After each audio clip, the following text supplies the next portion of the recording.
Good morning and नमस्कार दोस्तों, स्वागत है आप सभी का आपके अपने YouTube channel GK search engine पर। आज है 1 अप्रैल और 1 अप्रैल से रिलेटेड राजस्थान करंट अफेयर्स के जितने भी इंपॉर्टेंट क्वेश्चन हैं सभी हम इस वीडियो में डिस्कस करने वाले हैं। तो पूरा वीडियो बहुत ध्यान से देखना और वीडियो के एंड में मैं आपसे क्वेश्चन पूछूंगा जिसका आंसर आपको कमेंट बॉक्स में देना है। कल के वीडियो में मैंने आपसे क्वेश्चन पूछा था जो था जल संरक्षण के लिए राजस्थान के किस जिले को राष्ट्रीय जल पुरस्कार के अंतर्गत द्वितीय पुरस्कार से सम्मानित किया गया था। तो बांसवाड़ा को द्वितीय पुरस्कार से सम्मानित किया गया था। बी ऑप्शन यहाँ पर बिल्कुल सही था। जिन दोस्तों ने बी ऑप्शन कमेंट बॉक्स में सही जवाब दिया था उनको हार्दिक शुभकामनाएं।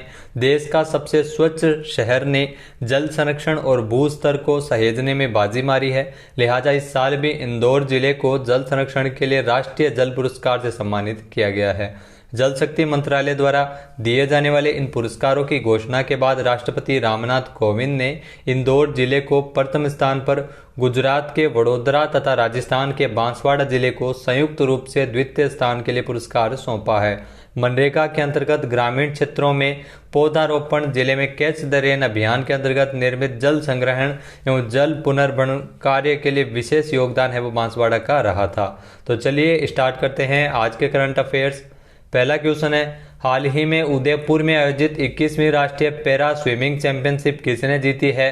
तो उदयपुर में 21वीं राष्ट्रीय पैरा स्विमिंग चैंपियनशिप का आयोजन किया जा रहा है और इस प्रतियोगिता को महाराष्ट्र ने जीता है। बी ऑप्शन यहाँ पर बिल्कुल सही है। आइए जानते हैं इंपॉर्टेंट फैक्ट्स। तो दोस्तों, महाराष्ट्र ने खेल गांव उदयपुर में आयोजित की गई 21वीं राष्ट्रीय पैरा स्विमिंग चैंपियनशिप को जीता है। इस टूर्नामेंट का आयोजन भारतीय पैरालंपिक समिति तथा नारायण सेवा संस्थान द्वारा संयुक्त रूप से किया गया था। यह चैंपियनशिप मानक अंतर्राष्ट्रीय तैराकी नियमों पर आधारित थी, जिसमें सटीक समय और दूरी के मानक माप के लिए इसमें ऑटोमेटिक ऑफिशिएटिंग इक्विपमेंट का उपयोग किया गया था। तो हाल ही में महाराष्ट्र ने इस प्रतियोगिता को जीता है। नेक्स्ट है, राजस्थान के सभी राजकीय अस्पतालों में निःशुल्क ओपीडी तथा आईपीडी सुविधाएं कब से शुरू होगी। तो राजस्थान के सभी राजकीय अस्पतालों में निःशुल्क ओपीडी तथा आईपीडी सुविधाएं हैं वो 1 अप्रैल यानी आज से शुरू हो रही है। सी ऑप्शन यहाँ पर बिल्कुल सही है। आइए जानते हैं इंपॉर्टेंट फैक्ट्स। तो राजस्थान के सभी राजकीय अस्पतालों में निःशुल्क ओपीडी तथा आईपीडी सेवाएं 1 अप्रैल से शुरू होगी और शुरुआती 1 महीने तक इन सुविधाओं का परीक्षण यानी ड्राई रन किया जाएगा, जिसमें क्रियान्वयन में आने वाली समस्याओं को चिन्हित कर समाधान किया जाएगा। चिकित्सा मंत्री राजस्थान के प्रसादी लाल मीणा ने यह जानकारी दी है कि योजना की जो औपचारिक शुरुआत है वो 1 मई 2022 से प्रस्तावित है। तो राजस्थान में आईपीडी और ओपीडी सुविधाएं 1 अप्रैल से निःशुल्क मिलने लगेगी। राजस्थान के सभी राजकीय अस्पतालों में 1 अप्रैल से चिकित्सा संस्थानों में ओपीडी और आईपीडी पंजीकरण के लिए कोई भी शुल्क नहीं देना पड़ेगा। सीएम अशोक गहलोत ने वित्त वर्ष 2022-23 के लिए जो बजट पेश किया गया था, जिसमें सरकारी अस्पतालों में आईपीडी यानी आंतरिक चिकित्सा विभाग और ओपीडी यानी बहिरंग चिकित्सा विभाग की सुविधा मुफ्त इलाज दिए जाने की घोषणा की थी। नेक्स्ट है, हाल ही में राजस्थान दिवस के अवसर पर किसके द्वारा लिखित राजस्थान के दुर्ग ऐतिहासिक महत्व एवं शिल्प सौंदर्य पुस्तक का विमोचन किया है। तो ये पुस्तक लिखी है पन्नालाल मेघवाल ने। बी ऑप्शन यहाँ पर बिल्कुल सही है। इस पुस्तक का विमोचन है वो देख सकते हैं हाल ही में किया गया था। आइए जानते हैं इंपॉर्टेंट फैक्ट्स। तो उदयपुर के संभागीय आयुक्त राजेंद्र भट्ट तथा जिला कलेक्टर ताराचंद मीणा ने 30 मार्च को राजस्थान दिवस के अवसर पर सूचना केंद्र उदयपुर में आयोजित समारोह के दौरान सूचना एवं जनसंपर्क विभाग के पूर्व संयुक्त निदेशक पन्नालाल मेघवाल द्वारा लिखी गई यह पुस्तक राजस्थान के दुर्ग ऐतिहासिक महत्व एवं शिल्प सौंदर्य पुस्तक का विमोचन किया। पुस्तक के लेखक पन्नालाल मेघवाल ने इस पुस्तक में प्रदेश के प्रसिद्ध 39 दुर्गों की स्थापत्य और ऐतिहासिक महत्व की जानकारी उपलब्ध करवाकर सराहनीय कार्य किया है। नेक्स्ट है, हाल ही में केंद्रीय गृह मंत्री अमित शाह की अध्यक्षता में हुई उच्च स्तरीय बैठक में राजस्थान के लिए कितनी अतिरिक्त केंद्रीय सहायता राशि मंजूर की गई है। तो राजस्थान के लिए 292.51 करोड़ रुपए की अतिरिक्त केंद्रीय सहायता राशि को मंजूरी प्रदान की है। ये ऑप्शन यहाँ पर बिल्कुल सही है। आइए जानते हैं इंपॉर्टेंट फैक्ट्स। तो केंद्रीय गृह मंत्री अमित शाह की अध्यक्षता में उच्च स्तरीय बैठक का आयोजन किया गया था, जिसमें 5 राज्यों के लिए 1887.23 करोड़ रुपए की अतिरिक्त केंद्रीय सहायता राशि मंजूर की गई थी। राजस्थान को 292.51 करोड़ रुपए मिलेंगे। राष्ट्रीय आपदा मोचन कोष से राशि पिछले वर्ष आई बाढ़, भूस्खलन, ओले गिरने से हुए नुकसान की भरपाई के लिए दी जा रही है। कुल राशि में 1038.96 करोड़ रुपए बिहार को, 21.37 करोड़ रुपए हिमाचल प्रदेश को और 292.51 करोड़ रुपए राजस्थान को दिए जाएंगे और 59.35 करोड़ रुपए सिक्किम को तथा पश्चिम बंगाल को 475.04 करोड़ रुपए दिए जाएंगे। इसके अलावा यह अतिरिक्त राशि केंद्र सरकार द्वारा राज्यों के लिए आपदा मोचन कोष से जारी की गई अतिरिक्त राशि है। नेक्स्ट है, हाल ही में जल शक्ति मंत्रालय भारत सरकार द्वारा आयोजित तृतीय राष्ट्रीय जल पुरस्कार 2020 के तहत राजस्थान को कौन सा पुरस्कार मिला है? तो हाल ही में जल शक्ति मंत्रालय भारत सरकार की ओर से आयोजित तृतीय राष्ट्रीय जल पुरस्कार 2020 के तहत राजस्थान को द्वितीय पुरस्कार दिया गया है। सी ऑप्शन यहाँ पर बिल्कुल सही है। आइए जानते हैं इंपॉर्टेंट फैक्ट्स। तो जल शक्ति मंत्रालय भारत सरकार द्वारा आयोजित किए गए तृतीय राष्ट्रीय जल पुरस्कार 2020 के तहत प्रधानमंत्री कृषि सिंचाई योजना के अंतर्गत वैज्ञानिक आधार पर जल संग्रहण, मृदा संरक्षण के क्षेत्र में उत्कृष्ट कार्य करने पर राजस्थान को द्वितीय स्थान के लिए राष्ट्रीय जल पुरस्कार 2020 के लिए पुरस्कृत किया गया है।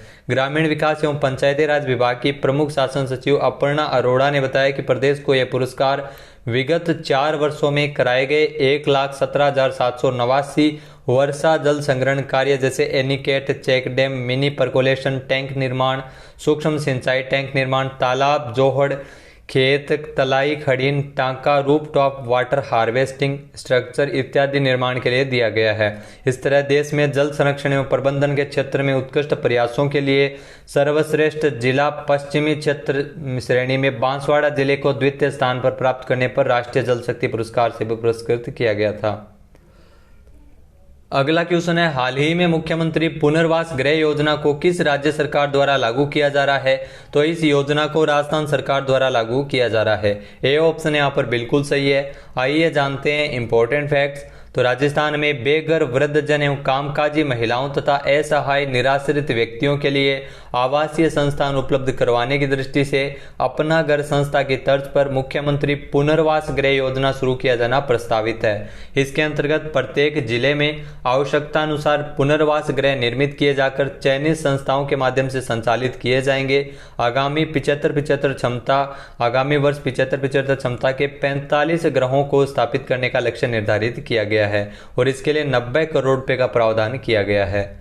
नेक्स्ट है, राजस्थान में पूर्ण रूप से लागू इंदिरा गांधी मातृत्व पोषण योजना प्रारंभ में कितने जिलों में लागू की गई थी? तो प्रारंभ में इस योजना को 5 जिलों में लागू किया गया था। ए ऑप्शन यहाँ पर बिल्कुल सही है। आइए जानते हैं इंपॉर्टेंट फैक्ट्स। तो साल 2020-21 में राजस्थान के 5 जिले जिसमें प्रतापगढ़, बांसवाड़ा, उदयपुर, डूंगरपुर और बारां, इन जिलों के लिए इंदिरा गांधी मातृत्व पोषण योजना की शुरुआत की गई थी। इसके अंतर्गत दूसरी संतान के जन्म पर गर्भवती महिलाओं को 6,000 रुपए की सहायता राशि दी जाती है। योजना का दायरा बढ़ाते हुए राजस्थान सरकार द्वारा इसे पूरे प्रदेश में लागू किए जाने की घोषणा की है। इसमें लगभग 3,50,000 गर्भवती महिलाएं हर साल लाभान्वित होंगी और इस पर 210 करोड़ रुपए का बजट रखा गया है। नेक्स्ट है, राजस्थान के किस जिले में बायोमास आधारित यूनिट की स्थापना की जाएगी? तो राजस्थान के जयपुर और बीकानेर में बायोमास आधारित यूनिट की स्थापना की जाएगी। तो सी ऑप्शन यहाँ पर बिल्कुल सही है, उपरोक्त दोनों। आइए जानते हैं इंपॉर्टेंट फैक्ट्स। तो राजस्थान में बिजली संकट के मध्य राजस्थान के 2 जिलों में बायोमास आधारित यूनिट की स्थापना किए जाने की घोषणा की गई है। अतिरिक्त मुख्य सचिव ऊर्जा विभाग के डॉक्टर सुबोध अग्रवाल ने बताया है कि बायोमास प्रोजेक्ट्स में एक तो जयपुर जिले के फागी में और दूसरा बीकानेर के छतरपुर में स्थापित किया जाएगा। इनसे 22.9 मेगावाट बिजली का उत्पादन किया जा सकेगा।